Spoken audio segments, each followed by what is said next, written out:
Assalamualaikum warahmatullahi wabarakatuh. Selamat bertemu kembali pada acara perkuliahan TKSDL kali ini. Materi kita adalah pengembangan sistem pertanian secara partisipatif dalam Dasmikro. Subcapaian pembelajaran pada pertemuan kali ini adalah bahwa mahasiswa diharapkan mampu memahami strategi penerapan rancangan konservasi tanah dan air dengan konsep pemeliharaan lahan secara partisipatif. Ada 6 bahan kajian yang akan kita ulas. Yang pertama adalah konsep pengembangan farming system secara partisipatif. Yang kedua, petani sebagai peneliti dan penyuluh. Yang ketiga, konsep pemberdayaan masyarakat. Yang keempat, perencanaan lahan pertanian untuk konservasi. Yang kelima, dukungan pasar. Dan yang keenam adalah pengembangan usaha pedesaan. Nah, menuju ke konsep yang pertama, menuju ke bahan kajian yang pertama, kita akan melihat pada pengembangan farming system secara partisipatif. Pertanyaannya adalah mengapa perlu dikembangkan farming system secara partisipatif. Ada 3 background atau latar belakang dari permasalahan ini. Yang pertama adalah bahwa ada tantangan pemenuhan produksi pertanian untuk kebutuhan pangan. Kemudian yang kedua, adanya perubahan konsep pengembangan kawasan pedesaan menjadi kawasan yang bersifat atau mempunyai ciri perikehidupan yang berkelanjutan atau sustainable livelihood. Yang ketiga adalah peletakan peran petani sebagai ujung tombak pembangunan pertanian dan pengambil keputusan atau kita sebut sebagai farmer first. Nah, untuk permasalahan atau latar belakang yang pertama, bahwa ada tantangan pemenuhan kebutuhan pangan, kita semua sudah mengetahui bahwa lahan kita merupakan sumber daya alam yang terbatas. Lebih dari 50% lahan di seluruh dunia itu berada dalam kondisi yang terdegradasi, baik berada dalam tingkat degradasi yang medium sampai sangat terdegradasi. Kemudian 75 miliar ton tanah subur hilang setiap tahunnya, 12 juta hektar per tahun tanah subur itu hilang karena desertification atau pembentukan gurun dan kekeringan, serta 27.000 spesies hilang per tahun karena kerusakan lahan. Nah, di sisi lain, kawasan pertanian yang diharapkan bisa menjadi kawasan yang bersifat sustainable livelihood itu nanti harus memenuhi salah satunya adalah ini pemeliharaan atau peningkatan dari produksi sumber daya alam yang berkelanjutan dalam waktu yang lama. Kemudian juga perikehidupan yang dimaksud itu nantinya dia bersifat beragam atau diverse, kemudian bahkan juga sangat kompleks, tetapi tergantung baik secara langsung maupun tidak langsung terhadap sumber daya alam maupun sumber daya pertanian. Nah, dalam kaitannya dengan pencapaian kawasan pedesaan yang bersifat sustainable livelihood ini, baik masyarakat desa maupun policy maker atau pemerintahan harus memahami kondisi tersebut. Nah, terkait dengan peran petani sebagai pengambil kebijakan, sebagai pengambil keputusan dalam upaya usaha tani yang dilakukannya, kita menyadari bahwa petani itu adalah juga manusia biasa, sama dengan anggota masyarakat lainnya. Mereka memiliki keluarga, aset, sumber daya, aktivitas, dan tujuan hidup. Juga petani itu mengambil keputusan untuk memilih usaha tani dan manajemen yang dilakukan di lahannya, dan juga petani menentukan apakah dia akan menerima atau menolak teknologi baru yang ditawarkan atau bahkan dipaksakan dalam tanda kutip. Sehingga kemudian peran petani dalam hal ini sangatlah penting dalam pengembangan farming system itu. Nah, pengambilan keputusan oleh petani itu dipengaruhi oleh beberapa faktor. Dapat dikelompokkan menjadi dua. Yang pertama adalah faktor internal dan yang kedua adalah faktor eksternal.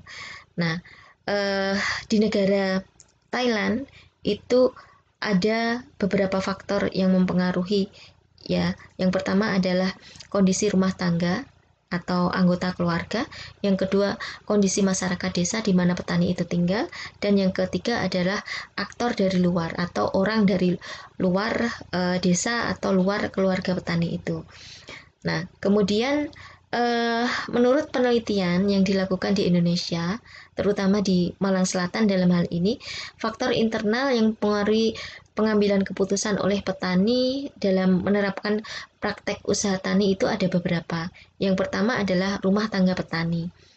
Rumah tangga petani itu adalah terdiri dari dua komponen. Yang pertama adalah stadia perkembangan rumah tangga, yang kedua adalah komposisi anggota keluarga.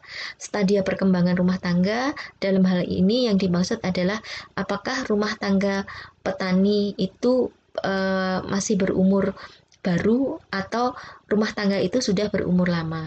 Nah, rumah tangga yang berumur baru tentunya mempunyai perbedaan dengan rumah tangga petani yang berumur sudah lama. Jadi terkait dengan kedewasaan, cara berpikir, persepsi, dan lain sebagainya. Sementara itu, komponen rumah tangga yang lain adalah komposisi anggota keluarga. Komposisi anggota keluarga yang berbeda akan mempengaruhi keputusan petani dalam pengelolaan lahan yang dimilikinya. Jadi misalkan komposisinya itu terdiri dari kakek, nenek, kemudian bapak, ibu, dan anak-anak, maka akan berbeda kalau komposisi keluarganya hanya ada bapak, ibu, dan anak-anak, karena nanti mungkin akan terkait dengan misalkan tenaga kerja atau kebutuhan tenaga kerja dan lain sebagainya. Kemudian faktor internal yang lain adalah etnik. Etnik ini terkait dengan budaya, kemudian norma dan lain sebagainya ya, etos kerja dan lain sebagainya yang akan mempengaruhi pengambilan keputusan dari pengelolaan usaha tani yang dilakukan oleh petani.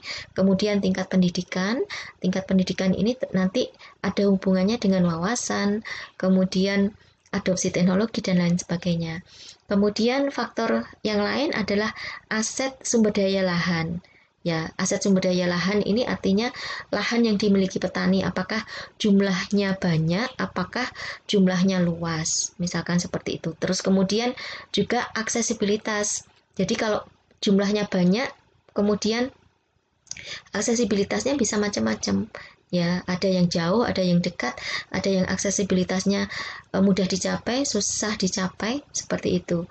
Ya, jadi misalkan kalau aksesibilitas itu contohnya adalah misalkan petani mungkin akan menerapkan atau memutuskan untuk menanam jenis tanaman yang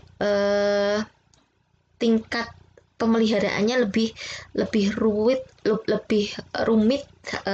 di lahan-lahan di dekat rumahnya yang aksesibilitasnya itu lebih mudah dibandingkan lahan-lahan yang jauh. Jadi lahan-lahan yang jauh itu mungkin akan ditanami tanaman yang perawatannya mudah ya, tidak perlu harus datang setiap hari ke lahan tersebut. Ya, jadi itu adalah contoh bagaimana aksesibilitas lokasi atau lahan itu mempengaruhi keputusan petani untuk memilih jenis tanaman, misalkan seperti itu.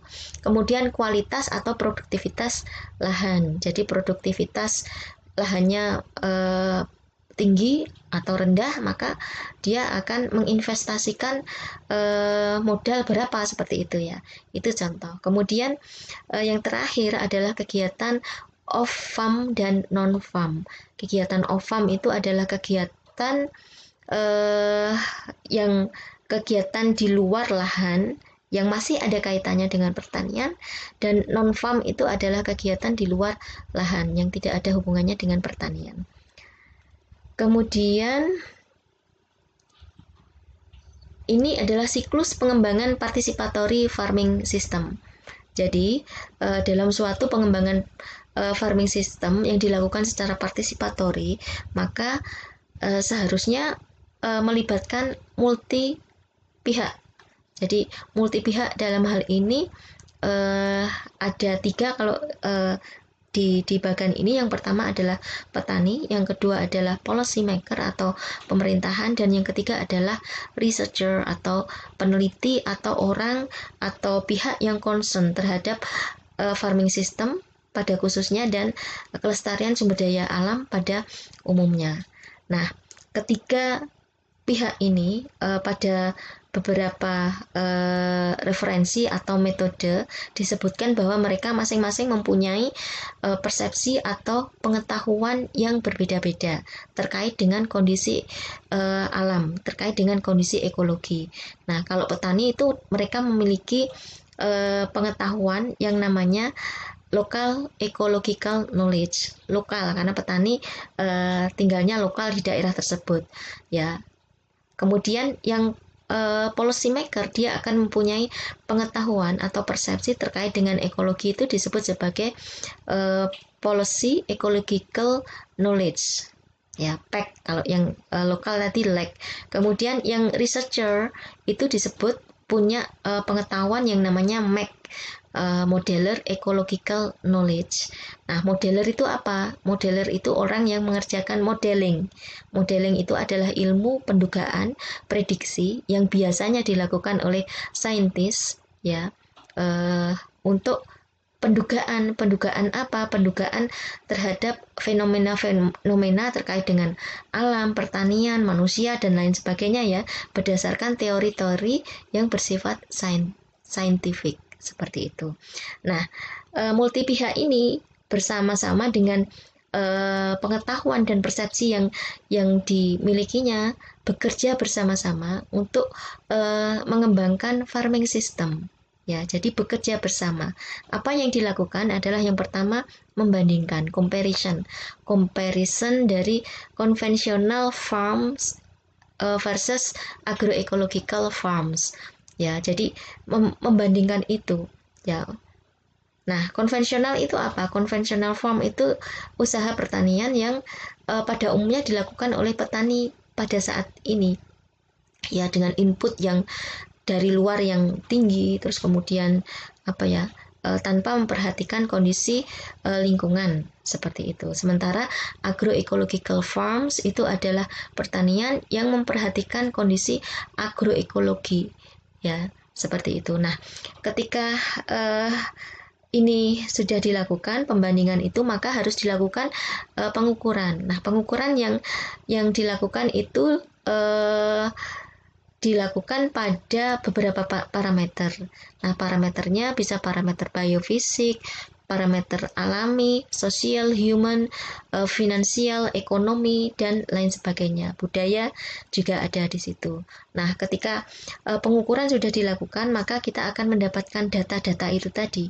Ya, data-data itu tadi kemudian dianalisa, kemudian antar parameter dianalisa, kemudian trade off, dan kemudian akhirnya diputuskan aksi, ya, aksi berupa investasi dan aktivitas, ya, terkait dengan farming system yang diputuskan untuk dikembangkan, ya, berdasarkan pertimbangan yang telah dilakukan dan juga analisa yang sudah dilakukan tadi. Nah, seperti itu. Itu adalah bahan kajian yang pertama. Bahan kajian yang kedua adalah petani sebagai peneliti dan penyuluh.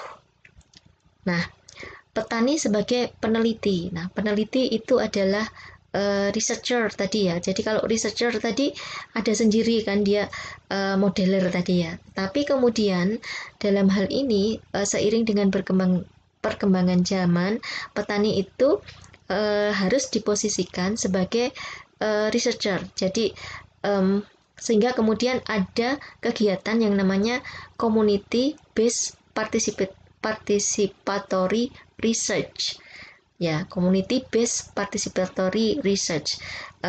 Apa itu CBPR?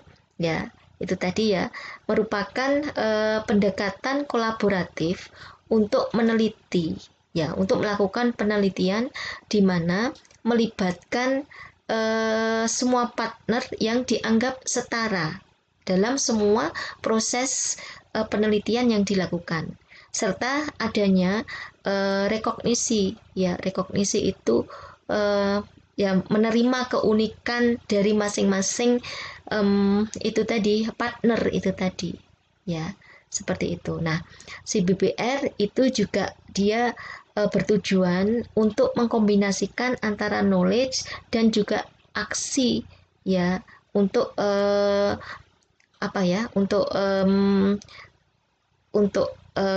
adanya social change atau perubahan sosial dalam rangka untuk mengembangkan atau meningkatkan kesehatan masyarakat dan juga mengeliminasi atau menurunkan perbedaan perkembangan masyarakat antara community satu dengan community yang lain.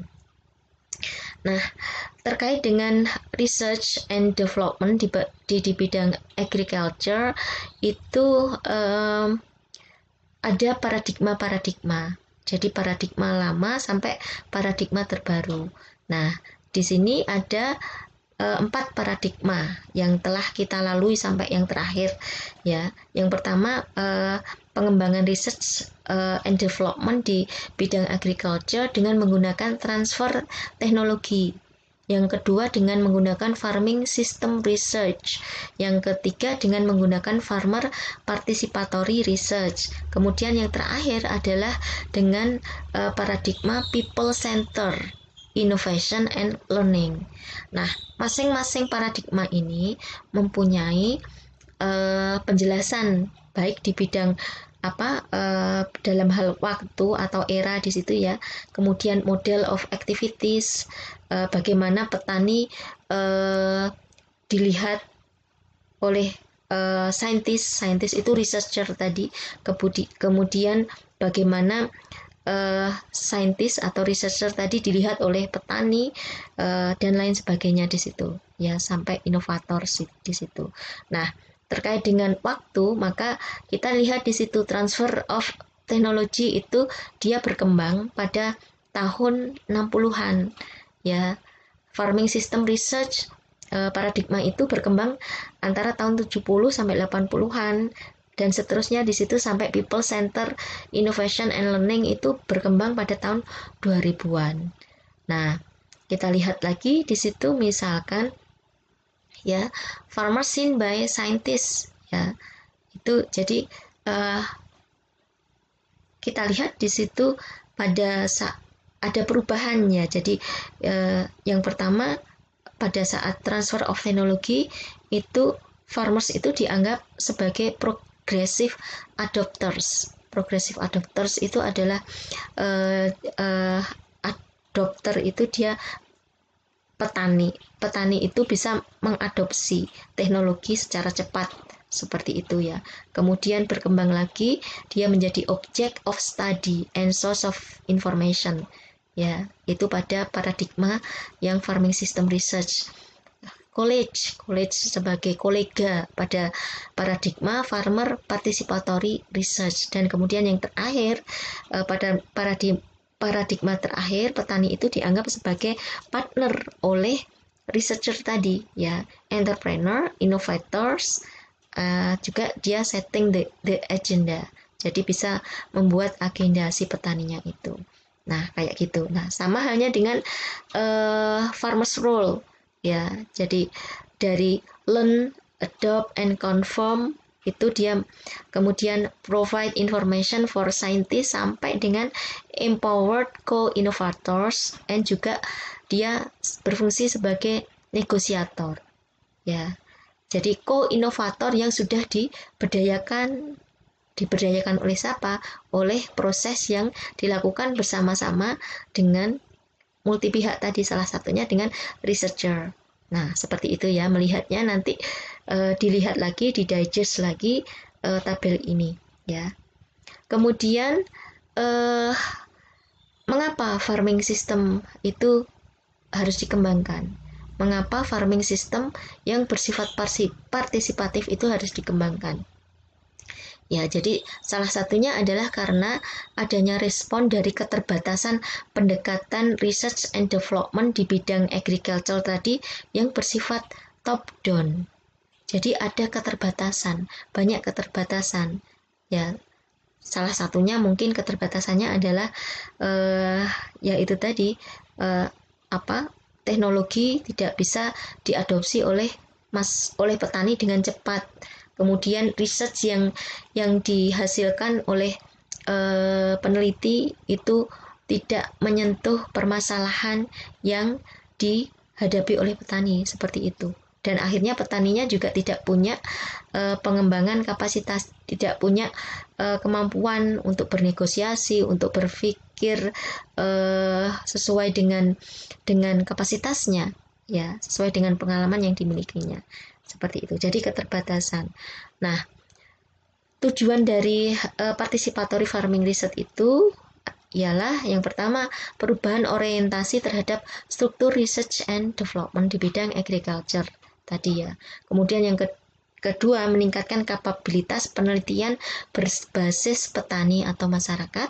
Yang ketiga mengembangkan kelembagaan sosial dan politik yang baru. Ini menurut Okali ya pada tahun 94. Nah, apa saja benefit atau keuntungan dari participatory farming research? Yang pertama adalah participatory farming system. Yang pertama adalah meningkatkan keefektifan perkembangan teknologi. Jadi teknologi itu bisa berkembang secara efektif. Efektif itu artinya ada teknologinya sesuai dengan permasalahan di lapang, dan teknologinya itu bisa diadopsi oleh masyarakat, ya, seperti itu. Nah, karena kenapa kok bisa tidak efektif? Kalau dia dikerjakan sendiri oleh researcher tanpa mengetahui permasalahan yang ada di masyarakat, tanpa melibatkan masyarakat, dia tidak akan tahu apa sih sebenarnya permasalahan yang ada di masyarakat.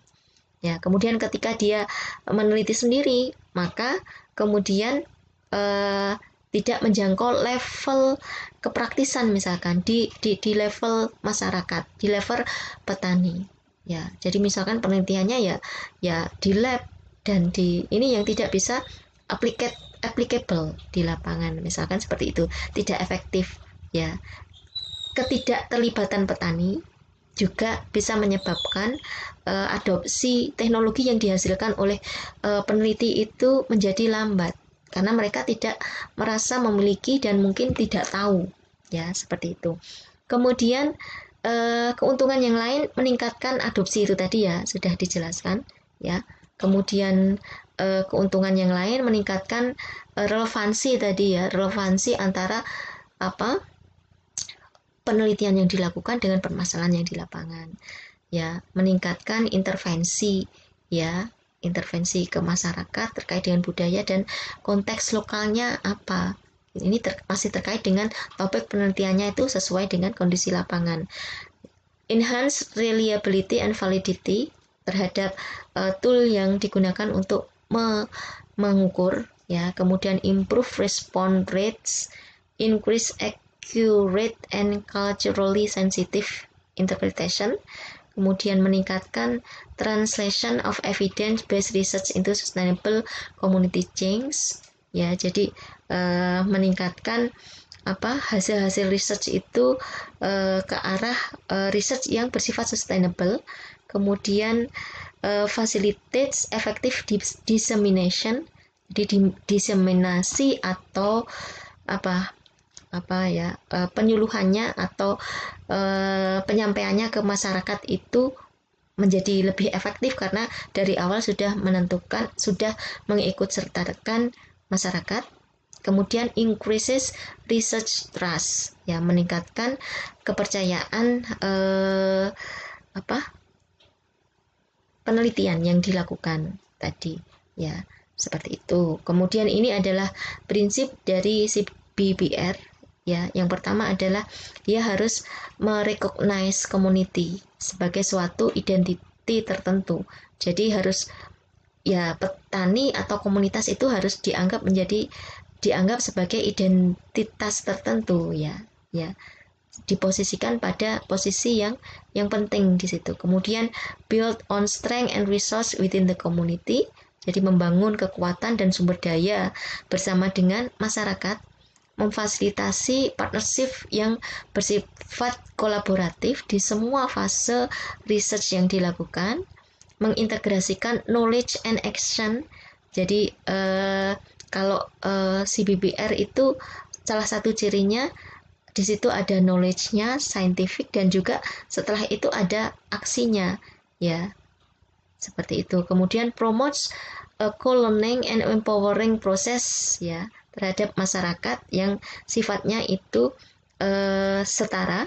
Kemudian involve a cyclical and incremental process. Jadi CBBR itu nantinya dia harus berupa siklus, dan siklusnya itu semakin berkembang seperti itu, ditujukan untuk kesehatan ekologi, ya, kesehatan ekologi. Kemudian disseminates finding and knowledge gain to all partners, jadi mendiseminasikan semua temuan dan juga knowledge yang didapatkan dari proses CBBR itu ke semua partner. Seperti itu. Itu adalah bahan kajian yang kedua. Nah, bahan kajian kita yang ketiga adalah konsep pemberdayaan masyarakat. Nah, pemberdayaan masyarakat itu merupakan suatu proses yang dia berupa siklus. Nah, siklusnya itu merupakan ada 4, ya, di sini dalam hal ini ada kajian, perencanaan, pelaksanaan, monitoring, dan evaluasi. Jadi kajian itu kajian terkait permasalahan apa yang ada di masyarakat, ya, permasalahan apa yang perlu diselesaikan di level masyarakat. Kemudian setelah mengerti permasalahannya apa, kemudian kita melakukan perencanaan. Nah, perencanaan itu programnya apa yang akan dilakukan dalam mengatasi permasalahan yang ada, ya. Kemudian ada pelaksanaan program dari perencanaan itu tadi, dan kemudian program yang dilaksanakan itu dimonitor, dievaluasi. Nah, ini kemudian siklusnya selalu berputar. Ketika monitoring, evaluasi, kemudian ditemukan suatu permasalahan, maka dikaji lagi, kemudian dibuat rencana yang baru untuk memperbaiki kondisi, ya, kondisinya. Kemudian rencana baru itu dipresentasikan dalam bentuk program, ya, untuk perbaikan, begitu seterusnya. Nah, ketika ini kita lakukan secara partisipatif, maka semua siklus dari A sampai D itu dilakukan bersama-sama dengan multi stakeholder atau multi pihak yang tujuannya satu, yaitu untuk memberdayakan masyarakat, ya, seperti itu. Nah, berbicara tentang partisipatif, maka partisipatif itu artinya adalah keikutsertaan. Partisipasi masyarakat berarti masyarakat ikut serta di situ. Partisipasi stakeholder, maka semua stakeholder yang ada di suatu wilayah harus berpartisipasi, harus ikut serta dalam kegiatan yang sudah ditentukan. Nah, jadi partisipasi itu adalah keikutsertaan orang luar, baik itu misalkan para petugas lembaga-lembaga pembangunan masyarakat dalam kegiatan kemasyarakatan, dan bukan masyarakatnya yang ikut serta dalam kegiatan orang luar, ya, seperti itu. Konsekuensi dan harapannya adalah bahwa masyarakat itu diposisikan sebagai subjek, bukan objek suatu pembangunan. Jadi kalau subjek itu ya mereka harus aktif, harus tadi itu yang siklusnya tadi, mengkaji permasalahannya apa di daerah mereka, kemudian merencanakan, ya, mengkaji permasalahan, merencanakan, melaksanakan, memonitoring. Jadi menjadi subjek, bukan justru menjadi objeknya. Kemudian program dirancang oleh masyarakat itu tadi, ya, tetapi difasilitasi oleh orang luar atau kita sebut sebagai fasilitator. Nah, dalam rangka untuk melakukan kegiatan pemberdayaan secara partisipatif, itu ada dua metode yang bisa digunakan. Yang pertama adalah metode PRA, yang kedua RRA. PRA itu adalah Participatory Rural Appraisal, RRA adalah Rapid Rural Appraisal. Ya, kenapa kok di rural? Karena memang ini tujuannya adalah untuk di rural, ya, pembangunan di pedesaan. Ya, seperti itu. Sebenarnya di urban juga sudah berkembang ya pada saat ini partisipatory di urban, tapi pemberdayaan pada umumnya tidak hanya di perkotaan, di pedesaan juga ditekankan. Nah, kalau RRA itu rapid rural appraisal. Jadi mengkaji suatu kondisi desa dengan cara yang rapid. Ya, rapid itu cepat, ya. Cepat mendapatkan data, dianalisis dan lain sebagainya. Nah, kalau PRA itu agak sedikit berbeda, ya. Jadi PRA itu merupakan suatu kegiatan penilaian, pengkajian, penelitian terhadap kondisi desa, kondisi suatu desa, suatu community, ya, yang dilakukan secara partisipatif atau bersama-sama dengan semua stakeholder yang berkepentingan di wilayah itu, ya.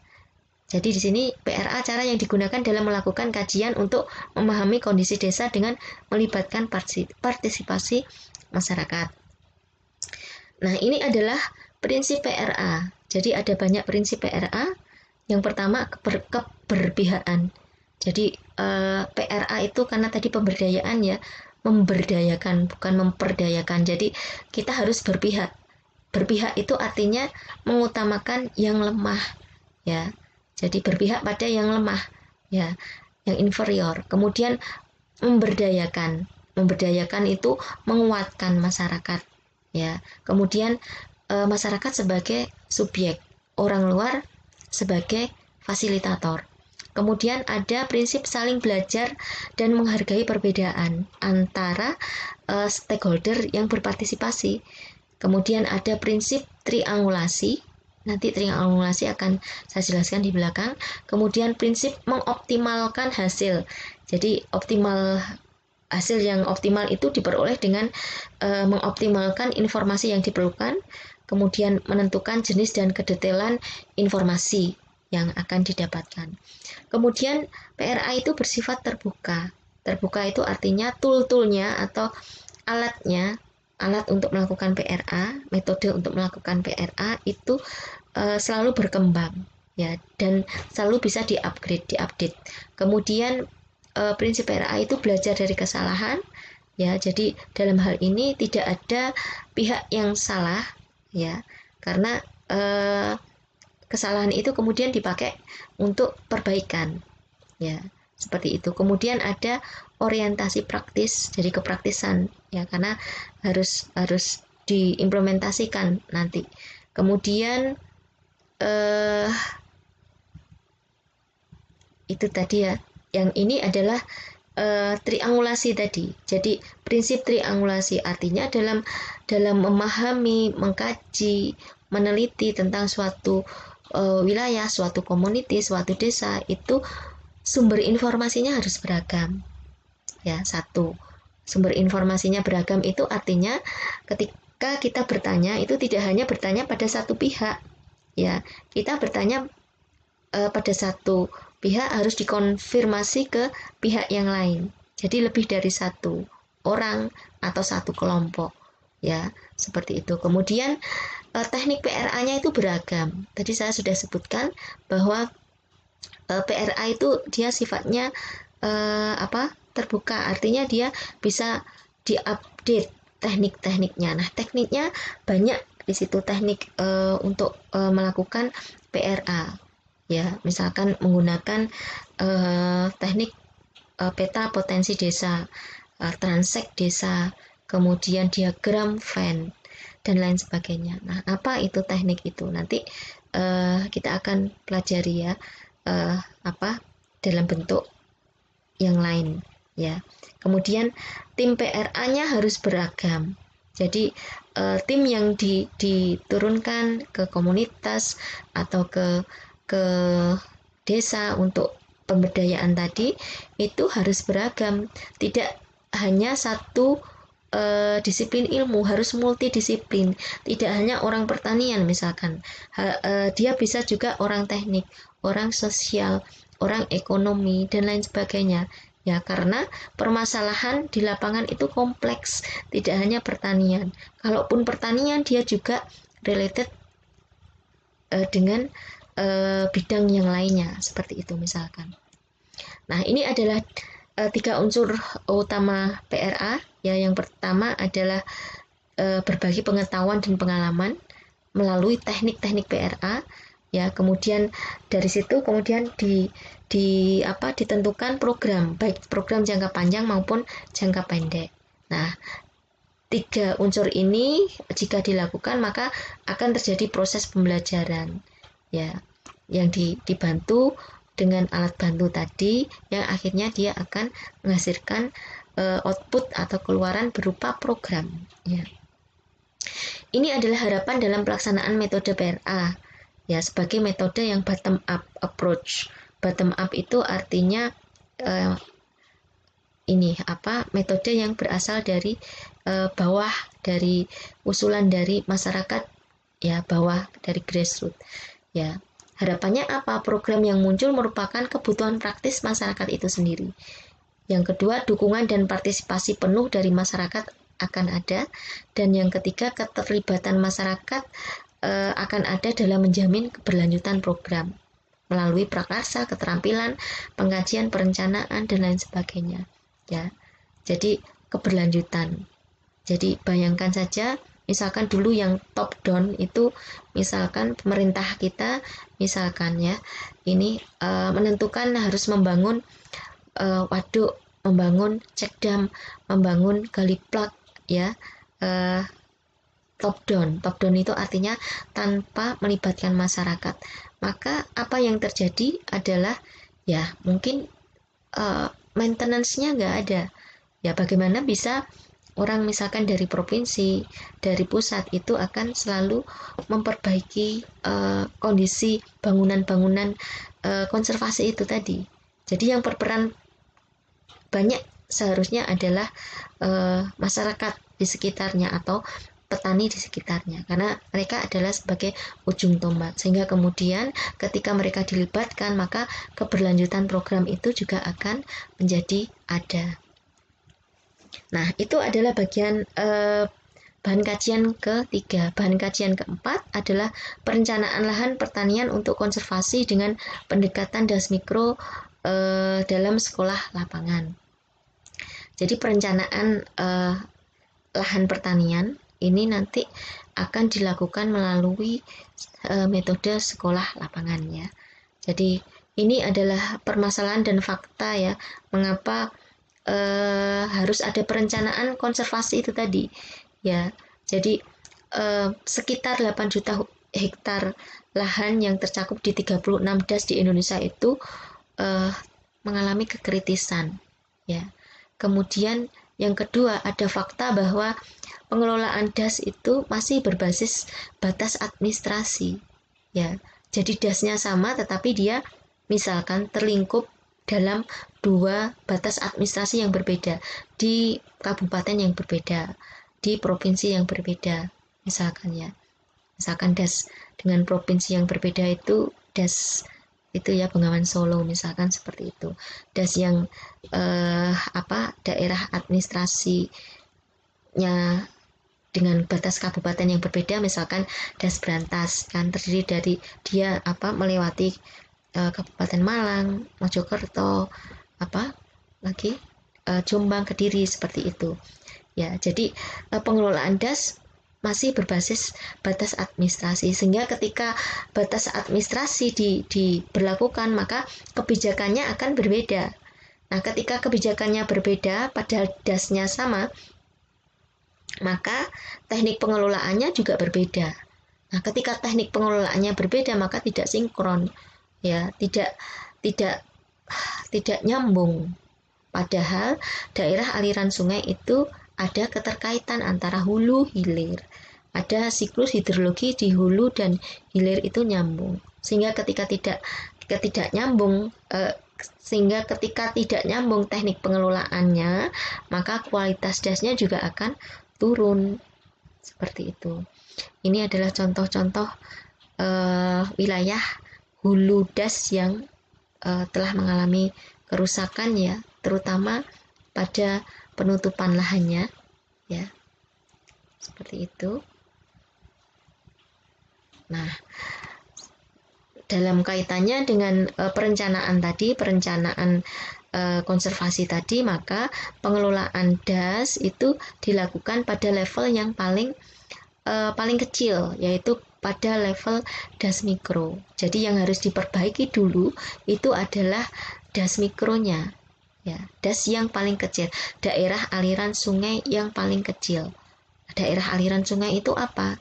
Daerah aliran sungai itu adalah suatu daerah yang apabila terjadi atau turun hujan di atasnya, maka air yang turun itu akan mengalir ke satu tujuan sungai tertentu, mengalir ke satu sungai. Nah, itu disebut das. Kalau mikro ya berarti yang paling kecil ya, seperti itu. Nah, jadi pengelolaan itu harus di level yang paling kecil. Nah, ketika kecil-kecil ini diperbaiki, maka nanti yang besar dasnya itu juga akan menjadi menjadi pulih, menjadi baik, seperti itu ya. Seperti puzzle itu ya, kalau puzzle-nya ditata satu-satu, diperbaiki, maka keseluruhannya akan nampak, akan tergabung dengan baik, seperti itu. Nah, ini adalah partisipasi multi stakeholder dalam forum penyehatan das. Jadi forum penyehatan das itu suatu lembaga untuk manajemen das ya, karena daerah aliran sungai itu harus dikelola ya, sehingga kemudian banyak muncul lembaga-lembaga yang bertujuan untuk mengelola das. Salah satunya adalah forum penyehatan das. Apa yang dilakukan adalah yang pertama memilih das prioritas. Kemudian yang kedua adalah setelah das prioritasnya dipilih, das prioritas itu adalah das yang mengalami kekritisan paling tinggi. Ya, kemudian ketika sudah dipilih, maka di das prioritas itu kita pilih subdas prioritas. Artinya subdas yang juga mengalami kekritisan paling tinggi. Ya, kemudian di subdas prioritas itu kita memilih desa atau kelompok desa atau das mikro yang paling kritis, yang harus kita tangani ya, seperti itu. Nah, ini contoh das dan subdas tadi ya. Jadi daerah aliran sungai tadi. Ini batas-batas tangkapan air. Nah, apa sasaran fokus manajemen das mikro ya? Jadi yang pertama adalah menyamakan persepsi, konsep, dan metode atau cara pengelolaannya. Jadi antar stakeholder harus disamakan persepsinya terkait hal itu. Kemudian itu tadi memilih das mikro ya, dan menentukan mitra kerja kelompok. Jadi stakeholder yang bisa diajak bekerja sama. Kemudian keseluruhan stakeholder itu bersama-sama mendiagnosa potensi, hambatan, dan tantangan yang mungkin timbul ketika kita akan mengelola das yang sudah kritis itu tadi. Kemudian menginventarisasi cara-cara pemecahan masalah yang potensial, karena tadi ya triangulasi prinsipnya tadi ya, karena kalau dia stakeholdernya itu multi, maka pendapat masukannya itu juga akan lebih banyak, sehingga akan lebih bervariasi ya, seperti itu, lebih kaya akan pemecahan masalah. Kemudian menyusun prioritas cara pemecahan masalah, kemudian membuat rancangan pengelolaan das mikro seperti itu. Nah, rancangan Das Mikro itu kemudian setelah dibuat rancangannya, rancangan itu bisa digunakan sebagai dasar perencanaan desa partisipatif. Jadi sebagai dasar perencanaan desa yang partisipatif ya, yang biasanya diajukan atau dimasukkan dalam RPJMD atau Rencana Pembangunan Jangka Menengah Desa. Biasanya RPJMD itu proses ini ya. Jadi diskusi di desa, kalau desa ya, untuk menentukan rencana pembangunannya ya. Jadi istilahnya kegiatannya itu disebut sebagai musrenbang, musyawarah rencana pengembangan atau pembangunan desa kalau des, musrenbang des ya, seperti itu. Atau musrenbang di tingkat kabupaten, di tingkat kecamatan itu juga ada ya. Kemudian rancangan pengelolaan Das Mikro itu tadi juga dibuat ya, kemudian dilakukan dengan melanjutkan dan melatih fasilitator dan kelompok lain untuk sekolah lapangan manajemen Das Mikro ya. Setelah dibuat rencananya, maka harus ada tindak lanjut itu tadi, pelatihan fasilitator dan kelompok lain tadi itu. Nah, ini adalah proses kerjasama segitiga pada forum Das Mikro ya. Jadi ada di situ petani masyarakat ya, petani atau masyarakat tadi, pemerintah daerah ya, policy maker, dan kemudian fasilitator, instansi teknis, peneliti tadi, modeler tadi ya, atau researcher tadi. Nah, itu masing-masing punya kebutuhan dan punya fungsi ya. Petani atau masyarakat itu memerlukan pendampingan dan informasi, pendidikan, pelatihan, bahan dan penyediaan dukungan logistik. Sementara fasilitator bisa memfasilitasi pendampingan untuk update teknologi, pelatihan dan lain sebagainya. Demikian juga dengan Pemda ya. Pemda atau pemerintah tadi menyediakan bantuan finansial, bahan, kebijaksanaan, administrasi, dukungan logistik dan lain sebagainya. Nah, seperti itu. Jadi ini adalah proses kerjasama segitiga untuk forum Das Mikro. Ini adalah pendekatan triadik untuk meningkatkan partisipasi. Jadi garis biru itu dukungan, garis merah itu umpan balik. Jadi masih tetap ada 3 stakeholder tadi, masyarakat, fasilitator teknis, dan pemerintah daerah. Jadi masing-masing punya peran. Yang pertama, masyarakat itu dia berbagi pengetahuan, keahlian, berbagi waktu dan berbagi bahan. Waktu itu karena apa? Karena petani itu kan bekerja ya. Tapi ketika dia terlibat dalam suatu program pemberdayaan atau partisipasi, maka harus meluangkan waktu. Kemudian sepakat untuk mengkonservasi sumber daya, berbagi pengalaman dan menggambarkan dukungan lokal. Karena mereka yang tahu kondisi lokal. Orang luar tuh nggak tahu. Ya, mereka yang sebenarnya sudah memahami. Kemudian mengadopsi inovasi teknologi konservasi. Itu ya. Kemudian fasilitator teknis itu perannya berbagi pengalaman tentang teknologi yang tepat. Kemudian memfasilitasi pembentukan dan pengembangan kelompok dan menyediakan program-program yang lain. Kemudian Pemda menyediakan dukungan kebijakan, insentif, menyediakan dukungan finansial dan lain sebagainya. Ya, ini adalah pendekatan triadik. Kemudian ini adalah proses pelaksanaannya ya. Yang pertama memilih lokasi prioritas Das Mikro. Yang kedua, membangun kepedulian dan motivasi masyarakat. Yang ketiga, memfungsikan pengalaman belajar berupa sekolah lapangan, dalam bentuk sekolah lapangan. Membentuk dan memfungsikan forum Das Mikro, mempromosikan dukungan pemerintah daerah dan para pihak, serta menyediakan dukungan teknis dan penyihatan kelembagaan forum Das. Nah, ke semua step ini mengandung proses ini ya. Jadi dia ada proses evaluasi di dalamnya, ada proses monitoring dan proses fasilitasi. Nah, bagaimana cara menerapkan kegiatan konservasi tanah dan air di masyarakat? Nah, Apakah dengan pendekatan sekolah lapangan? Kita lihat. Jadi sekolah lapangan itu merupakan cara yang cepat dan tuntas. Meskipun dia lambat, tetapi dia sustainable. Dia berlanjut. Karena di situ ada proses. Karena lambat itu karena dia berproses. Ya, tapi dia bisa menyelesaikan permasalahan dengan cepat dan tuntas. Nah, sekolah lapangan itu merupakan proses belajar yang memberi kepercayaan dan menyediakan peluang untuk perkembangan potensi masyarakat.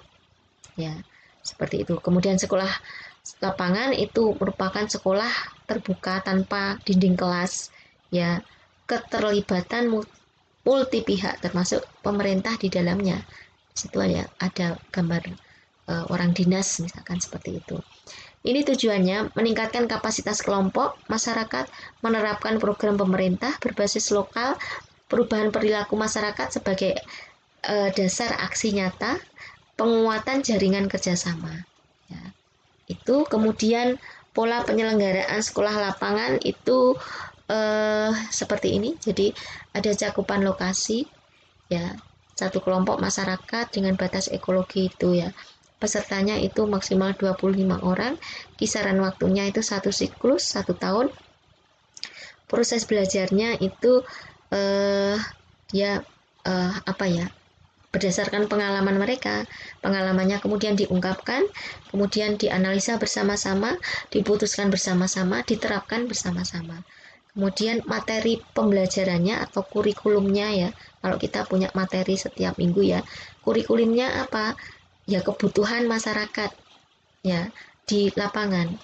Jadi permasalahan apa yang ada di lapangan itu yang kemudian menjadi materi atau kurikulum pembelajaran dari sekolah lapangan. Nah, ini daur belajarnya tadi udah sempat disinggung, pengalaman itu diungkapkan, dianalisis bersama, disimpulkan, diterapkan, dan kemudian dialami lagi seterusnya seperti itu berputar dalam satu siklus ya.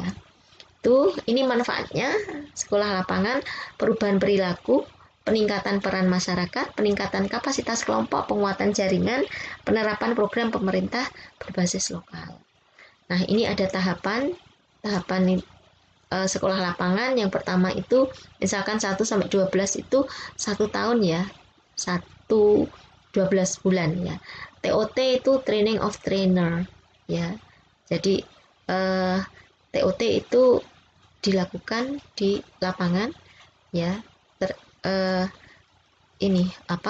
Dilakukan pada stakeholder atau orang-orang yang ada di desa itu yang berpotensi untuk menjadi trainer.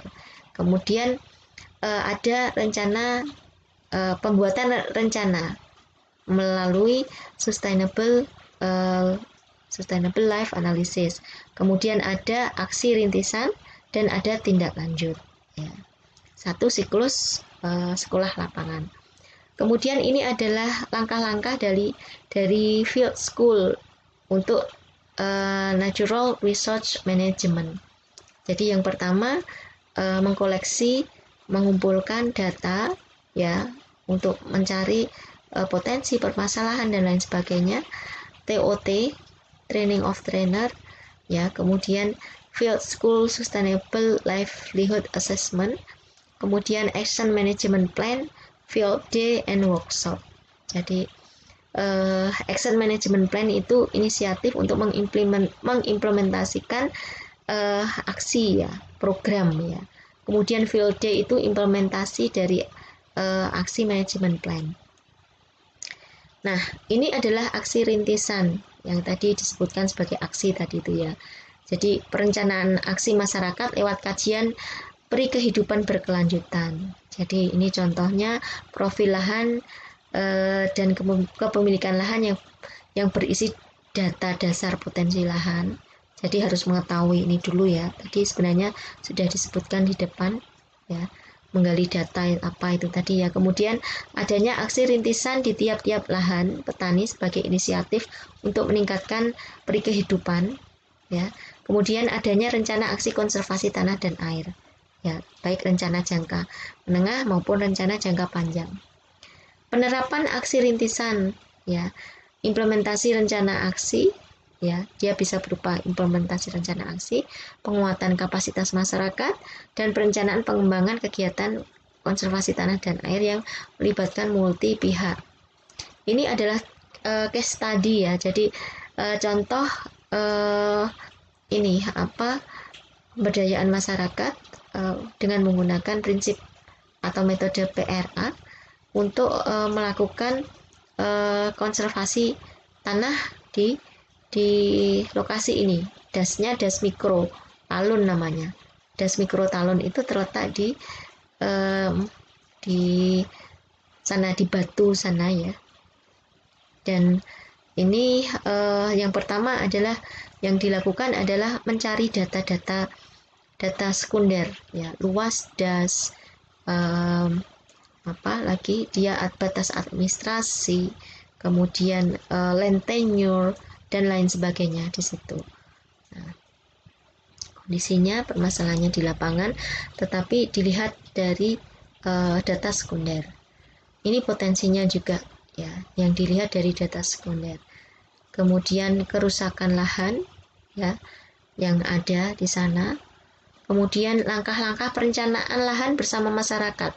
Ya, kita menggali data sekunder itu sudah tahu sebenarnya, tetapi kita tidak bisa langsung ke lapangan untuk menyelesaikan permasalahan karena nanti keterlibatan masyarakat itu tidak ada. Maka kita harus melakukan aktivitas perencanaan bersama masyarakat. Ya. Identifikasi fakta, potensi permasalahan, menyusun kebutuhan yang diperlukan, menyusun rencana kegiatan, melaksanakan rencana kegiatan, dan mengevaluasi tadi ya, yang siklus tadi ya, yang ABCD tadi ya. Nah, ini harus dilakukan bersama masyarakat ya. Identifikasi fakta, potensi permasalahan baik di lapangan maupun di ruangan misalkan ya. Seperti itu. Jadi yang atas itu adalah identifikasi dengan misalkan potensi, dengan tool PRA-nya itu potensi desa. Jadi mereka diminta untuk menggambar wilayah desanya, kemudian permasalahan apa yang ada di sana, digambarkan di sana, kemudian dikonfirm dengan transek desa misalkan. Jadi berjalan bersama-sama masyarakat di sepanjang transek yang sudah ditentukan, kemudian mengidentifikasi permasalahannya tadi yang sudah ditemukan tadi di ruangan tadi ya untuk mengkonfirmasi. Nah, seperti itu. Ini upaya pemecahan masalah ya, misalkan menurunkan sedimen, meningkatkan peresapan air, memperbaiki kondisi tanah, ya, menyediakan lapangan kerja ya. Misalkan seperti itu. Kemudian menyusun kebutuhan yang diperlukan untuk penyelesaian masalah dengan diskusi lagi. Ya, seperti itu. Kebutuhannya apa? Kebutuhan terkait biofisik, kebutuhan terkait kelembagaan, dukungan kelembagaan misalkan seperti itu. Ya. Ini rekomendasi pemecahan dari masyarakat yang kemudian dibantu digambarkan seperti ini. Ya, jadi misalkan mereka akhirnya ingin melakukan pengkayaan pohon, terus kemudian membuat SPA, membuat bangunan terjunan, karena di sana ada permasalahan itu, ya. Nah, ini contoh-contohnya ya, seperti itu. Ini contoh saja. Itu kemudian ini contoh yang lain bagaimana melakukan monitoring evaluasi keberhasilan manajemen das mikro Bangsri. Kalau tadi das mikro Talun ya yang terletak di Subdas Brantas Hulu, ini di das Bangsri ya. Jadi ini monefnya dilakukan secara partisipatif ya. Kemudian ada lokakarya teknis, matrik kualitas, laporan perkembangan, penilaian kinerja, pengembangan program ya. Kemudian semuanya itu didokumentasikan ya. Ada penguatan jaringan di sana salah satunya, dan juga pengembangan inovasi. Seperti itu. Nah, itu bahan kajian keempat. Bahan kajian kelima adalah dukungan pasar terkait dengan participatory farming system. Itu. Jadi kalau terkait dengan dukungan pasar ini tidak banyak yang akan kita bahas, tetapi Yang jelas dia harus ada provision of input, ya. Jadi apa penyediaan inputnya itu apa, kemudian ada produksi, ya, kemudian ada cleaning, bulking, grading, ya, kemudian ada trade itu penjualan, ya, processing, packaging, and retail. Nah, ini termasuk dalam satu siklus business environment, ya. Jadi dia akan ada service dalam kaitannya dengan finansial, sertifikasi, konsultasi, saran, dan lain sebagainya untuk dukungan pasar ini, ya. Nah, selanjutnya bahan kajian yang keenam adalah pengembangan usaha di pedesaan. Jadi pengembangan sistem usaha taninya ini langkah-langkahnya, ya. Yang pertama persiapan itu terdiri dari pemilihan lokasi, pembentukan tim multidisiplin. Jadi ketika farming system itu sudah dibangun, maka hasilnya itu mau dikemanakan tadi dukungan pasar. Kemudian bagaimana pengembangan sistem usaha taninya, ya. Jadi ini tadi langkah-langkahnya, pemilihan lokasi untuk farming system, pembentukan tim multidisiplin, evaluasi terhadap faktor biofisik, identifikasi sumber daya dan hambatan, ya, rumusan sistem baru dan strategi, implementasi, monitoring dan evaluasi, ya. Kemudian perluasan program kegiatan. Nah, keseluruhannya itu tadi yang nomor 2 sampai 5 itu tadi ada alat-alat partisipatori, ya, PRA itu tadi. Nah, ini salah satu ini ya bentuk dukungan tadi, ya, dukungan untuk farming system tadi, ya. Yang pertama kelembagaan. Jadi lembaganya harus ditetapkan dulu, harus dibuat, tidak bisa sendiri-sendiri, ya. Orang mau jual sendiri mungkin akan sulit, misalkan seperti itu.